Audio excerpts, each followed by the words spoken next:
The Abyss is impossibly ancient by mortal reckoning, born in an age before ages when the aftershocks of creation still thrummed throughout the cosmos.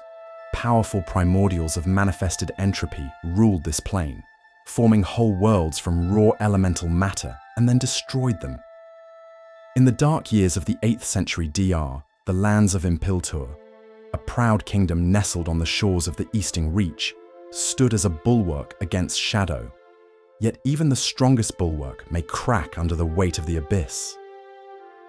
The event that came to be known as the Fiend Wars began not only with armies, but with a whisper, an ancient ritual, a buried artifact, and the loosening of an old evil. Long ago, the fell kingdom of Narfell had made pacts with demons beyond reckoning, binding abyssal powers to crowns and relics of state. One such artifact, the Crown of Narfell, remained hidden for centuries, but when it surfaced again in 726 DR, the year of the Dowager Lady, so too did the unbound wrath of the lower planes. The crown was unearthed and seized by a cabal of conjurers, remnants of Nar heresy who believed they could control the powers it held. They were wrong.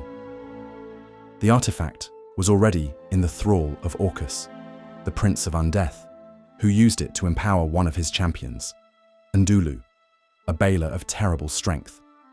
With the crown fused to his brow, Ndulu became more than a demon. He was a living gate to the Abyss. Through Ndulu, the scaled horde was unleashed. The invasion of Impiltur was not random, it was purposeful. In demonic terms, it was methodical. The scaled horde had one objective: transform the land of Impiltur into an extension of the Abyss. The first stage was chaos. Swarming lesser demons, manes, dretches, and quassets began to slip through summoning circles and corrupted portals, sowing madness and destruction to thin the veil. With each demon that entered the world, the fabric of the material plane weakened, allowing greater forces to follow. The horde escalated. Hezru stalked forests. Balgura rampaged through towns. Goristro crushed battlements beneath hoof and fist. Abyssal energy seeped into the land, twisting nature, darkening the skies, and causing animals and mortals alike to go mad. But this tide was the prelude. The true purpose was to pave the way for a demon lord's permanent manifestation, a process so invasive it risked tearing the world asunder. And so Orcus watched and waited. Once the incursion reached a critical density, and with Ndulu as the central anchor to the crown of Narfell's power, the scaled horde entered the final phase, the realm-shattering phase. Demons began erecting black altars and bleeding rifts to empower Orcus's descent into the world. If successful, Orcus would have claimed Impiltur as his personal domain, a nightmarish kingdom of undeath and shadow. Worse still, such a foothold could allow other demon lords to contest him, plunging the world into a plane-wide demonic civil war that would consume Faerun entirely. As cities burned and entire legions of mortals were consumed, faith answered the call. The Triad, Tyr, Tome, and Ilmatar, whose worship had long taken root in Impiltur, became the rallying banners for resistance. Celestial visions stirred paladins and clerics to action, and armies were forged beneath banners not of conquest, but of salvation. At the head of this crusade stood Prince Sarshal Elethlim, a warrior both devout and indomitable. He gathered what remained of Impiltur's fractured legions and led them in a counteroffensive known to later generations as the Bright March.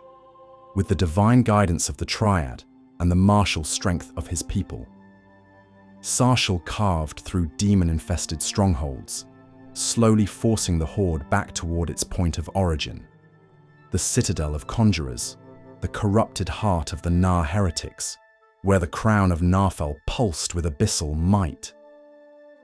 In 731 DR, the year of the visions, the endgame came. Sarshal led his holy army into the citadel itself, storming the gates under a storm of fire and shadow.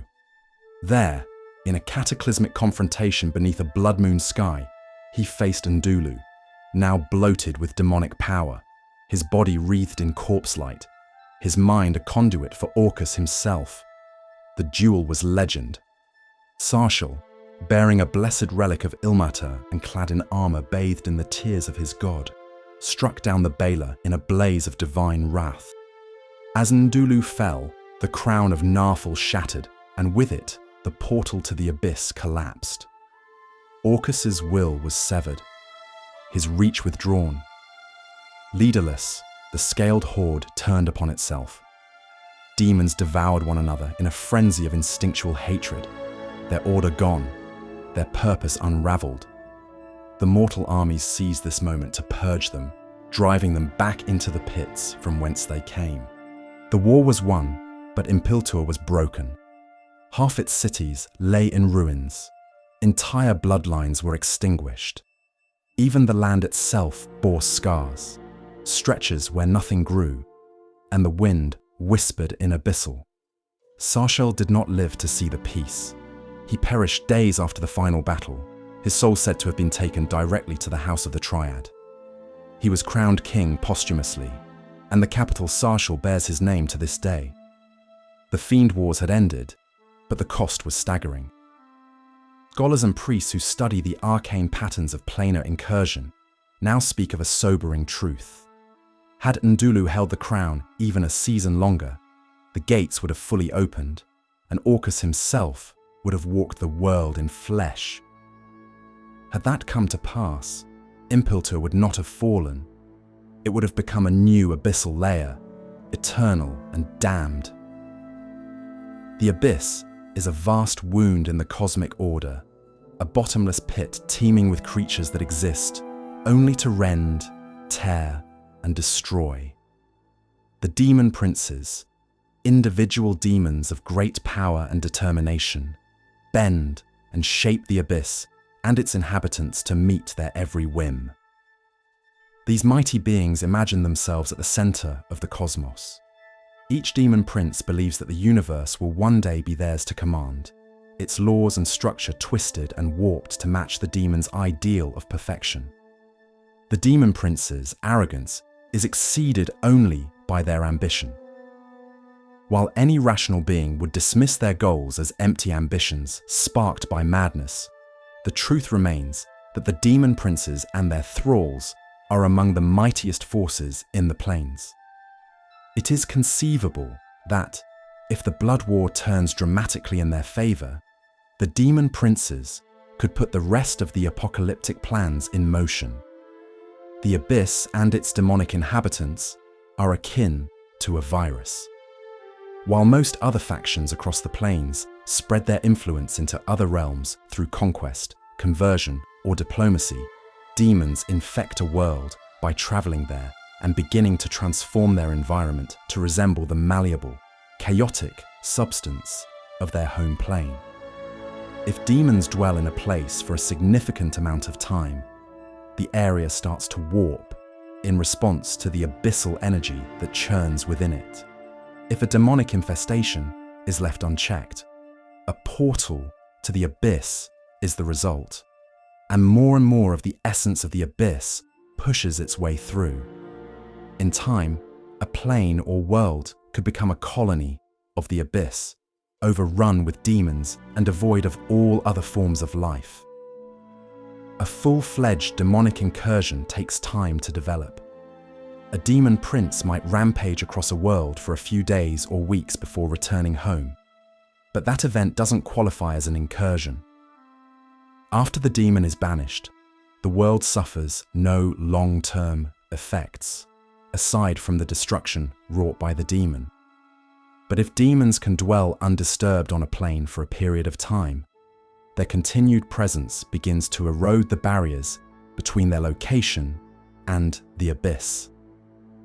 It can take a few years for weaker demons to warp their environment, while changes begin to occur around the location of a demon prince in about a month.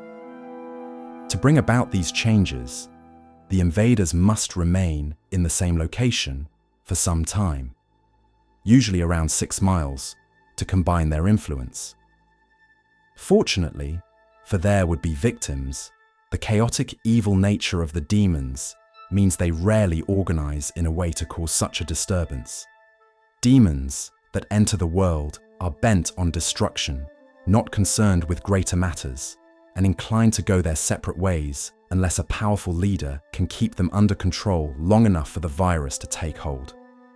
During the first stages of an abyssal incursion, the natural world recoils from the demonic presence. Plants become twisted versions of themselves.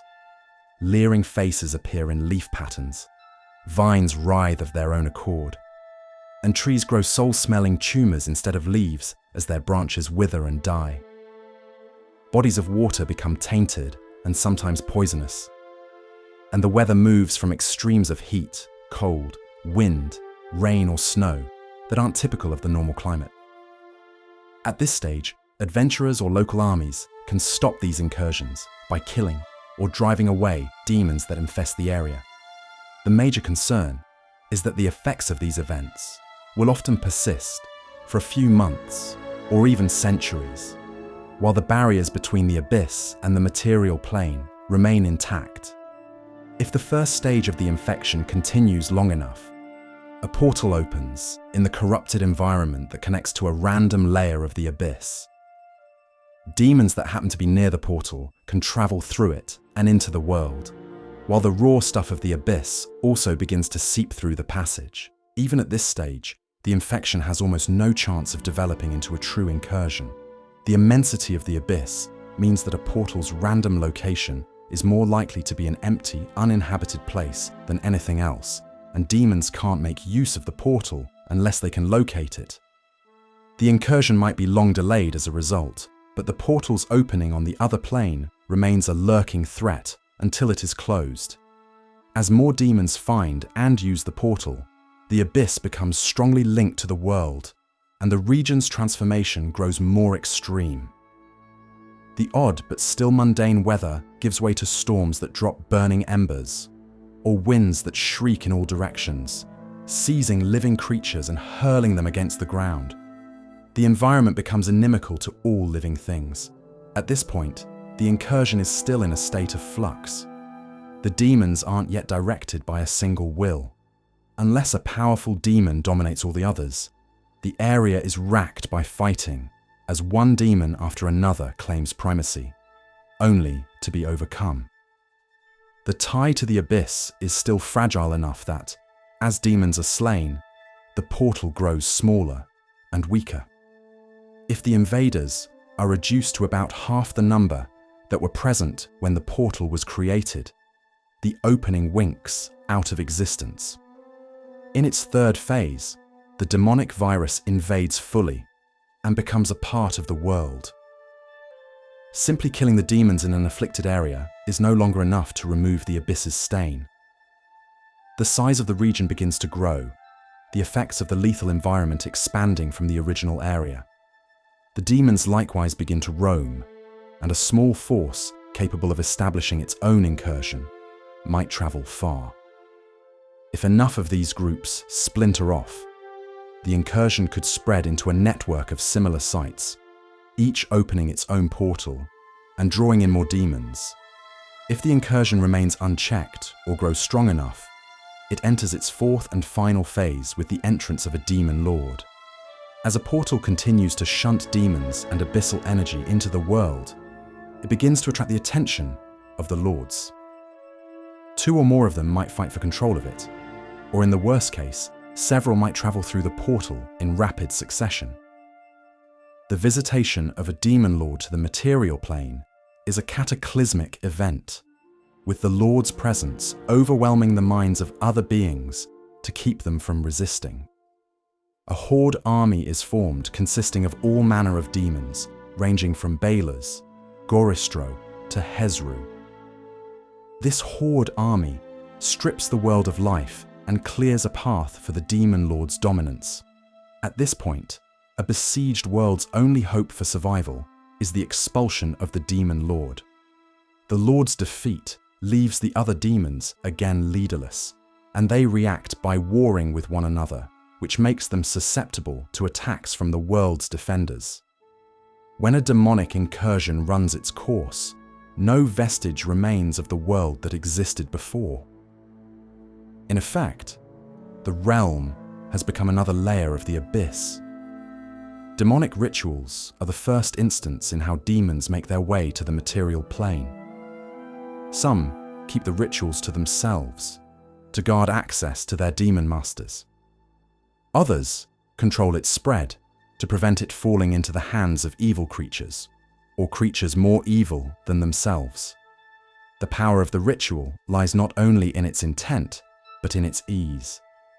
Beyond the crafting of its focus, the ritual requires little more than the design to tap into the power of the abyss. However, ritual casters who do not fully understand that power are destroyed by it more often than not. A demon might react to a summons in any number of ways, and many of these could lead to a first-stage incursion. Some demons take pleasure in being summoned, treating it as an opportunity to poison a few mortal minds. They may learn information from the bargain, hoping that such information might prove useful to its own abyssal masters. A demon weaker than the summoner might exhibit an eagerness to please. A more powerful demon might resent even a small fragment of its awareness being called away by another's power, treating the summoner as an enemy from the outset. If this power is not matched, a demonic incursion could occur. The scent of brimstone and lilac hung in the air, a contrast as sharp as the mind behind the parchment. A half-dozen arcane candles floated lazily above the desk, their flames flickering with sentience, casting eerie shadows over the open tome in front of her. Tasha, archmage, trickster, mother of curses, sat cross-legged, her fingers stained with ink, her eyes aglow with fevered curiosity. The Demonomicon lay open on its stand, its stitched hide cover twitching faintly, displeased at being disturbed. She spoke aloud as she read, her voice smooth, but threaded with wild glee. Demon physiology and incursions. Fascinating beyond measure. A curl of hair slipped into her face as she tilted her head, thoughtful. I know of no other type of creature in the cosmos that so rapidly and thoroughly adapts to its environment. Take a fiery emolith. She traced the sentence with a fingernail, pausing to chuckle. Drop it in the frigid expanses of the iron wastes. Come back in a few months, and... Tasha snapped her fingers, conjuring an image in mid-air. A hulking emolith, once cloaked in fire, now dripping with hoarfrost, its charred skin turned pale as moon-bleached bone. Marvelous. Her voice was almost reverent. Not evolution, not survival, transformation, a willful, ravenous reshaping of self. She turned the page slowly, as if savouring the rustle of ancient parchment. The words ahead pulsed with residual magic, written in ink that shimmered like spilled blood in moonlight.